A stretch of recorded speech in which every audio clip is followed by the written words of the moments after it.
Hi friends, welcome to my channel. First time ನನ್ನ channel ನೋಡ್ತಾರೆ subscribe ಮಾಡ್ಕೊಳ್ಳಿ friends. ಇದು ಆಲ್ರೆಡಿ ನೋಟ್ ಮಾಡಿ ರೆಡಿ ಮಾಡಿ ಇಟ್ಕೊಂಡಿದ್ದೀನಿ. ಇದಕ್ಕೊಂದು ಡಿಸೈನ್ ಮಾಡೋಣ ಬನ್ನಿ. ಇದು ಬಂದ್ಬಿಟ್ಟು ರೌಂಡ್ ನೆಕ್ಕಲ್ಲಿದೆ. ಇದು ಸೀರೆ ಪೀಸ್ ತೊಗೊಂಡಿದ್ದೀನಿ. ಅದನ್ನೇ ಇವಾಗ ಒಂದೆರಡು ಇಂಚಿಗೆ ನಾನು ಫೋಲ್ಡ್ ಮಾಡಿ ಸ್ಟಿಚ್ ಮಾಡ್ಕೊತಾ ಇದ್ದೀನಿ. ಸ್ಟಿಚ್ ಮಾಡ್ಕೊಂಡು ಅದು ನೋಟ್ ಮಾಡ್ಕೋಬೇಕು.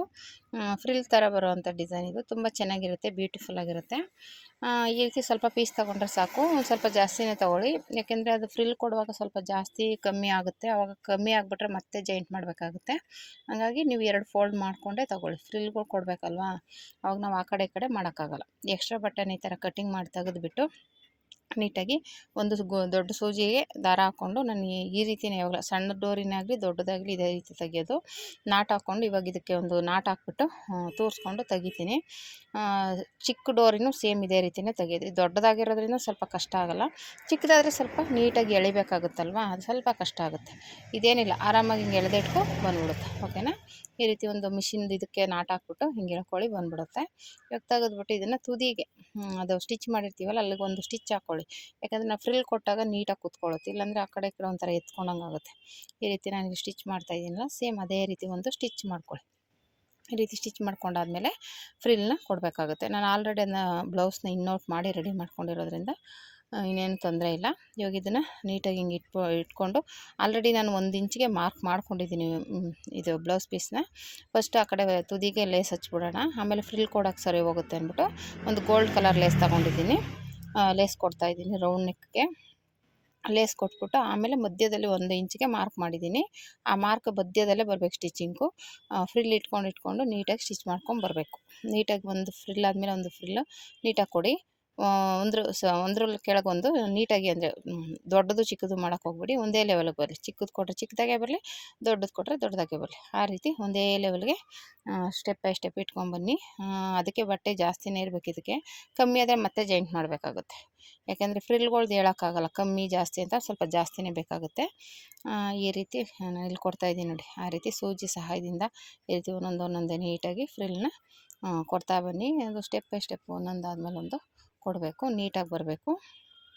ಈ ರೀತಿ ರೌಂಡ್ ನೆಕ್ ಫುಲ್ಲು ಕೊಟ್ಬಿಟ್ಟು ಅದಾದಮೇಲೆ ಅದೇ ಥರ ಬಿಟ್ರೂ ಚೆನ್ನಾಗಿರುತ್ತೆ ಡಿಸೈನು. ಇಲ್ಲಾಂದರೆ ನಾನು ಅದಕ್ಕೋಸ್ಕರನೇ ಒಂದು ಬೀಡ್ಸ್ ರೆಡಿ ಮಾಡಿ ಸ್ಟಿಚ್ ಮಾಡಿದ್ರೆ ಅದೊಂಥರ ಡಿಸೈನ್ ಆಗುತ್ತೆ. ನೀವು 2 ಥರನೂ ಡಿಸೈನ್ ಮಾಡ್ಕೊಬೋದು. ಇದು 2 in 1 ಡಿಸೈನ್ ಆಗುತ್ತೆ. ಇವಾಗ ಇದೇ ರೀತಿಯೇ ಫ್ರಿಲ್ ಕೊಟ್ಕೊಂಡು ರೆಡಿ ಮಾಡಿದ್ರೆ ಒಂದು ಡಿಸೈನ್ ಆಗುತ್ತೆ. ನೀವು ಅದನ್ನೇ ಫ್ರಿಲ್ನ ಆ ಕಡೆ ಕೊಟ್ಟಿರೋದನ್ನು 2 ಕಡೆನೂ ಜಾಯಿಂಟ್ ಮಾಡಿ ಒಂದು ಬೀಡ್ಸು ಸ್ಟಿಚ್ ಮಾಡಿದ್ರೆ ಅದೊಂಥರ ಡಿಸೈನ್ ಆಗುತ್ತೆ. ನಾನು ಅದು ಬೀಡ್ಸ್ ಹಾಕಿ ಸ್ಟಿಚ್ ಮಾಡೋಣ ಅಂದ್ಬಿಟ್ಟು ಮಾಡ್ತಾಯಿದ್ದೆ. ಆಮೇಲೆ ಸೀರೆ ಇದು ಕಲರ್ ಆಗಿದೆ, ಹಂಗಾಗಿ ಆ ಪೀಸು ಒಂದೊಂದು ಕಲರ್ ಬರ್ತಾಯಿದೆ. ಅದು ಫ್ರಿಲ್ ಕೊಡ್ತಾ ಇರೋದು ಒಂದೊಂದು ಕಡೆ ಒಂದೊಂದು ಕಲರ್ ಬರ್ತಾಯಿದೆ. ಅಂದರೆ ಅದು ಸೀರೆ ಫುಲ್ ಆಗೇ ಇರೋದ್ರಿಂದ ನೋಡಿ ಈ ರೀತಿ ರೆಡಿಯಾಗಿದೆ. ಇವಾಗ ಮೂತಿಗೆ ಈ ರೀತಿ ಆ ಕಡೆ ಈ ಕಡೆ ಮೂತಿಗಳನ್ನ ತೊಗೊಂಡು ಒಂದು ಬೀಡ್ಸ್ ಹೊಲ್ಕೊಂಡು ಹೋದರೆ ರೆಡಿ ಆಗುತ್ತೆ ಡಿಸೈನು. ಅಷ್ಟೇ ಇದು. ಅದೊಂಥರ ಡಿಸೈನ್ ನೋಡೋಕೆ ಚೆನ್ನಾಗಿ ಕಾಣ್ತಿದೆ. ಇದು ಕಲರ್ ಇರೋದ್ರಿಂದ ಕಾಣಿಸ್ತಾ ಇಲ್ಲ ಡಿಸೈನು, ಹತ್ತಿರದಿಂದ ಚೆನ್ನಾಗಿ ಕಾಣಿಸ್ತಾ ಇದೆ. ಮತ್ತು ಈ ಕಡೆ ಸೈಡ್ಗೂ ಒಂದು ಲೇಸ್ ಹಚ್ಕೊಂಬಿಡೋಣ. ಆಮೇಲೆ ಅದು ಬೀಡ್ಸ್ ಸ್ಟಿಚ್ ಮಾಡ್ಕೊಳಕ್ಕೆ ಸರಿ ಹೋಗುತ್ತೆ ಅಂದ್ಬಿಟ್ಟು ಮಾಮೂಲಿ ಅದು ಏನಿದೆ ಅದ್ರ ಪಕ್ಕಕ್ಕೆ ಒಂದು ಲೇಸ್ನ ಸ್ಟಿಚ್ ಮಾಡ್ಕೊತಾ ಇದ್ದೀನಿ. ಅದು ಗೋಲ್ಡ್ ಕಲರಲ್ಲೇ ತೊಗೊಂಡಿದ್ದೀನಿ, ಅದಕ್ಕೆ ಮ್ಯಾಚಿಂಗ್ ಆಗೋದು. ಹಾಗೆಯೇ ಆ ಕಡೆನೂ ಕೊಟ್ಟಿದ್ದೀವಲ್ಲ, ಈ ಕಡೆನೂ ಕೊಟ್ಟರೆ ಚೆನ್ನಾಗಿರುತ್ತೆ ಅಂದ್ಬಿಟ್ಟು ಸ್ಟಿಚ್ ಮಾಡ್ತಾಯಿದ್ದೀನಿ. ಇದು ಸ್ಟಿಚ್ ಆದಮೇಲೆ ನಾನು ಹೇಳ್ದಂಗೆ ಬೀಡ್ಸ್ ಹೊಲಿದ್ರೆ ಈ ಡಿಸೈನು ರೆಡಿ ಆಗುತ್ತೆ. ತುಂಬ ಬ್ಯೂಟಿಫುಲ್ಲಾಗಿದೆ. ಹೀಗೆ ಸ್ಟಿಚ್ ಮಾಡ್ಕೊಂಡಾದಮೇಲೆ ನಾವು ಅದು ಬೀಡ್ಸ್ನ ರೆಡಿ ಮಾಡ್ಕೋಬೇಕಾಗುತ್ತೆ. ನಾನು ಹೇಳ್ದಂಗೆ ಆ ಕಡೆ ಮೂತಿ ಈ ಕಡೆ ಮೂತಿ ಫ್ರಿಲ್ ಕೊಟ್ಟಿರ್ತೀವಲ್ಲ, ಎರಡನ್ನೂ ಜಾಯಿಂಟ್ ಮಾಡಿ ಒಂದು ಮಣಿನ ಸ್ಟಿಚ್ ಮಾಡಿದ್ರೆ ಚೆನ್ನಾಗಿರುತ್ತೆ. ಅದು ಇದು ಕಲರ್ ಇರೋದ್ರಿಂದ ಮಣಿ ಕಾಣಿಸ್ತಾ ಇಲ್ಲ. ಒಂದೇ ಕಲರ್ ಆದರೆ ಎದ್ದು ಕಾಣಿಸುತ್ತೆ ಅದು. ಇದು ಆಲ್ರೆಡಿ ಸೀರೆ ಫುಲ್ಲು ಕಲರಲ್ಲಿದೆ, ಮಲ್ಟಿ ಕಲರಲ್ಲಿದೆ. ಹಂಗಾಗಿ ಅದು ಮಣಿ ಸ್ಟಿಚ್ ಮಾಡಿದ್ರು ಕಾಣಿಸಲ್ಲ. ಅದರ ಡಿಸೈನ್ ಕಾಣಿಸ್ಲಿ ಅಂದ್ಬಿಟ್ಟು ನಾನೇನು ಮಾಡಿದೆ, ಹೀಗೆ ಬಿಟ್ರೂ ಚೆನ್ನಾಗಿ ಕಾಣುತ್ತೆ. ಆದರೆ ಅದು ಬೀಡ್ಸ್ ಹೊಲಿದ್ರೆ ಇನ್ನೂ ಚೆನ್ನಾಗಿರುತ್ತೆ ಅಂದ್ಬಿಟ್ಟು ನಾನೇನು ಮಾಡಿದೆ, ಆ ಬೀಡ್ಸ್ನ ನೀಟಾಗಿ ಆ ಕಡೆ ಈ ಕಡೆ ಸ್ಟಿಚಿಂಗ್ ಮಾಡಿದೆ. ನೋಡಿ ಈ ರೀತಿ ಆ ಕಡೆ ಈ ಕಡೆ ಬೀಡ್ಸ್ ಸ್ಟಿಚ್ ಮಾಡಿಕೊಂಡ್ರೆ ಡಿಸೈನು ರೆಡಿ ಆಗುತ್ತೆ. ಒಂದು ಸಲ ಟ್ರೈ ಮಾಡಿ ಫ್ರೆಂಡ್ಸ್, ಹೇಗೆ ಬಂತು ಅಂತ ಕಮೆಂಟ್ ಮಾಡಿ.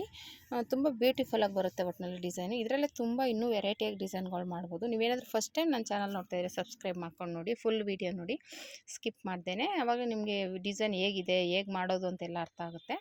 ನೋಡಿ ಈ ರೀತಿ ಒಂದೊಂದು ಬೀಡ್ಸ್ನ ಸ್ಟಿಚ್ ಮಾಡಿಕೊಂಡ್ರೆ ಡಿಸೈನು ರೆಡಿ ಆಗುತ್ತೆ. ತುಂಬ ಬ್ಯೂಟಿಫುಲ್ಲಾಗಿ ಬರುತ್ತೆ. ನಾನು ಹೇಳ್ದಂಗೆ ಇದು ಕಲರ್ ಒಂದೇ ಕಲರ್ ಇದ್ದಿದ್ದರೆ ಇನ್ನೂ ಎದ್ದು ಕಾಣಿಸೋದು. ಅದರ ಸೀರೆ ಫುಲ್ಲು ಕಲರ್ ಇರೋದ್ರಿಂದ ನಾನು ಸೀರೆ ಪೀಸ್ನೇ ಕೊಟ್ಟಿದ್ದೀನಿ. ಹಂಗಾಗಿ ಅದು ಸ್ವಲ್ಪ ಕಲರು ಕಾಣಿಸ್ತಾ ಇಲ್ಲ, ಅದು ಡಿಸೈನ್ ಕಾಣಿಸ್ತಾ ಇಲ್ಲ. ಹಂಗಾಗಿ ನೋಡಿ ಈ ರೀತಿ ಬ್ಯೂಟಿಫುಲ್ಲಾಗಿ ಬಂತು. Thank you for watching friends.